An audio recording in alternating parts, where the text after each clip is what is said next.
Okay, good morning, everybody. Everybody's well. Happy Tuesday. Thanks so much for joining us on the Boost. Yesterday we started talking about this concept of giving to getting. We're going to talk about that today. I shouldn't say it's counterintuitive, but I think it is. Let's get comfortable. We have a situation here where in which we're living in a world where they've been telling us our whole lives that if just you focus on yourself, that's a good thing. It's a good thing if, like, you're a rag. In Yiddish, it's called being a shmata. Yes, people take advantage of you all day. You got to stand up for yourself. Yes. You got to worry about your survival. Yes. You got to take care of your health. Yes. But I don't think it's true that the way you thrive is when you're worrying about yourself. I think in many cases, the way, and forget the spiritual piece of this, which is a big piece of this, which I'm not dismissing, I'm just putting to the side for this conversation. A lot of the values that you need, and in the case we're talking about now, which is confidence, you're going to get the insights, the wisdom, the understanding of how to live your life. You're going to get when you're giving it to somebody else. Yesterday we discussed this concept of when you're giving someone advice, it's resonating with you because it's coming from you, but it's not really coming from you. It's coming from a divine piece of you. But you're using your mouth as a conduit to bring out wisdom, and once it comes out of your mouth, it's yours, and it reminds you of it, and it comes into your mind. So if you spend your days helping people and advising them, it doesn't have to be you're a psychologist now. If you're spending your time encouraging people, if you're spending your time complimenting people, if you're that person that is engaged in positivity, it has an impact on you. It doesn't mean like as soon as you do it, you're fine. And it doesn't mean that you can do it and not think about it, but the adjustment period is pretty small. All you gotta do is add a minute or two to introspect after you give someone advice, and you're good. Right? You don't have to like search for something on YouTube to inspire you. You've already inspired yourself by giving over your wisdom to somebody else. And if you think you don't have wisdom, you're wrong. Just try it and you'll see it. Try being there for somebody and you'll see it on your own. No one's going to convince you about it. Now, this concept of giving to use your mouth as a conduit is a big deal. Because when you use your mouth as a conduit, and I got this from my rabbi, right? Rabbi Levi, when you use your mouth as a conduit, you're bringing that through your mouth. You're in a way, if you can almost like picture it, you're sanctifying your mouth for good things, for godly things. And someone's in need, and someone's struggling, and you pick them up with your words. You're taking the mouth that God gave you, and you are pulling down the tap of encouragement and of divineness, and that's coming from a really holy source. Don't downplay that. It's a big deal. It's a big deal. I don't care if you're a teacher and they're little kids. You're doing big stuff. Really. You're a parent and you got the kids yelling at you and screaming at you, but you're staying positive. That's major things. That's not little. That's big. In fact, that's bigger than some of the big things.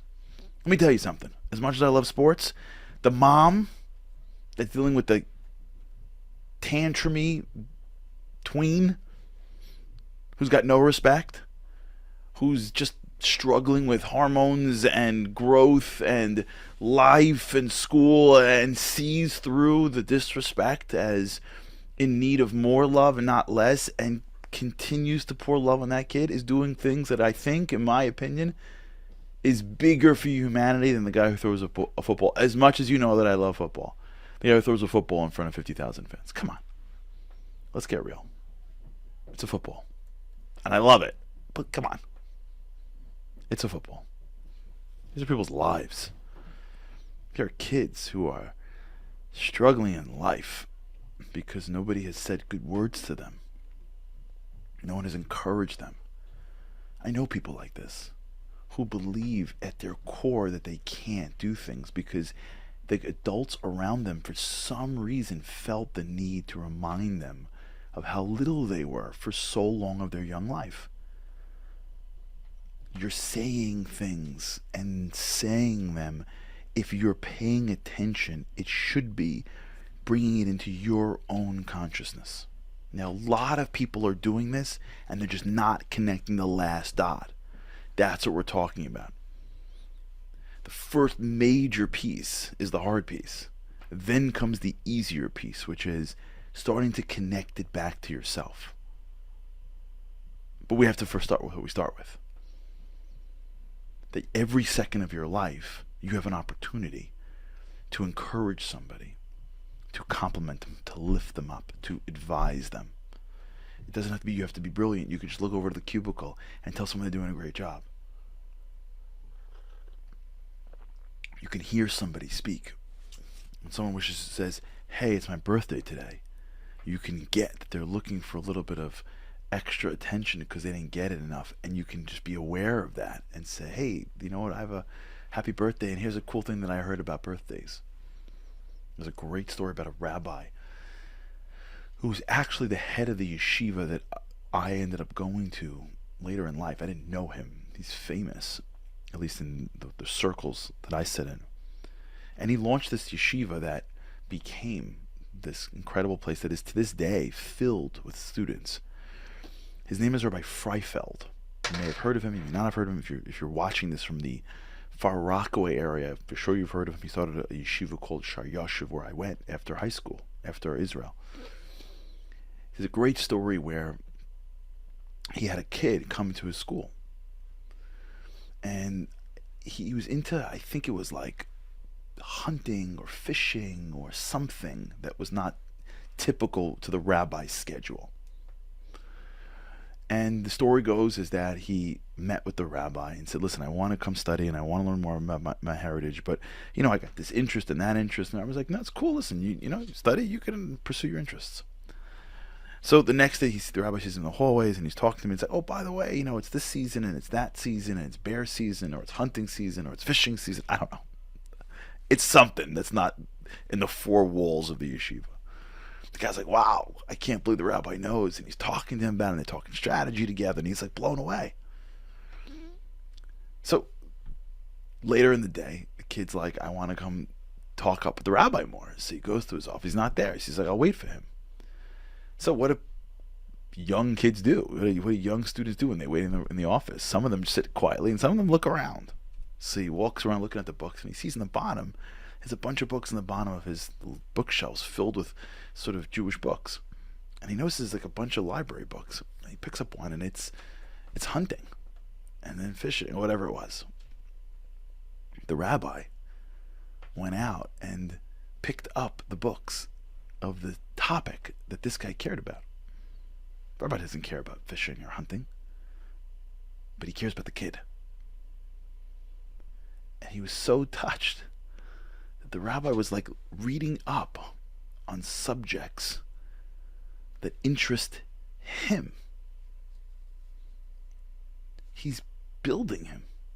He's connecting to him. That's advice.